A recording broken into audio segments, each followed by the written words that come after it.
كل سنة وانتم طيبين. فكرة سريعة كده وبسيطة لتوزيعات العيد، يا رب تعجبكم. ما تنسوش بقى اللي مش عامل سبسكرايب للقناة يعمل، ولايك وشير الفيديو وفعلوا الجرس عشان يوصلكوا كل الفيديوهات الجديدة. وهنشوف مع بعض هنعملها ازاي.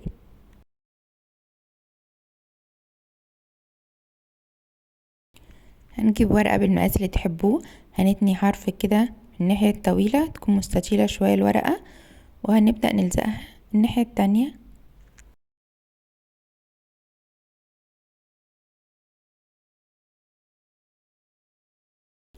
ونتنيها كده، ونتنيها كمان مرة بالعكس، تكون نصين قد بعض بالظبط.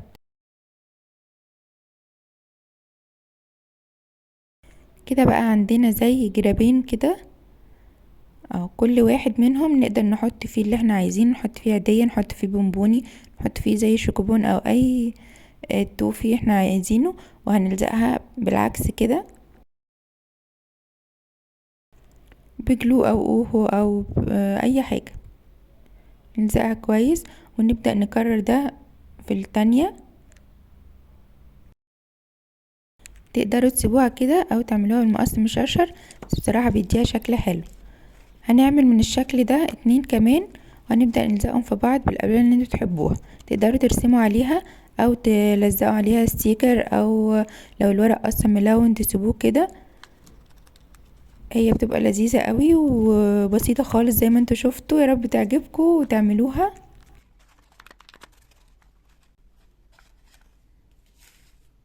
وبجد الاطفال بتتبسط قوي بالحاجات دي. طبعا دي من الافكار اللي نازله على القناه، في افكار تانية كتير لتوزيعات العيد. شوفوها وقولولي رايكم تحت الفيديو في التعليقات. وما تنسوش بقى اللي اول مره يشوفني او لسه مش عامل سبسكرايب للقناه يعمل، ولايك وشير الفيديو وفعلوا الجرس عشان يوصلكوا كل الفيديوهات الجديده. ما تنسوش تعليقاتكم اللي دايما بتسعدني. وكل سنه وانتم طيبين، ورمضان كريم وعيد سعيد ان شاء الله عليكم وعلى كل حبايبكم.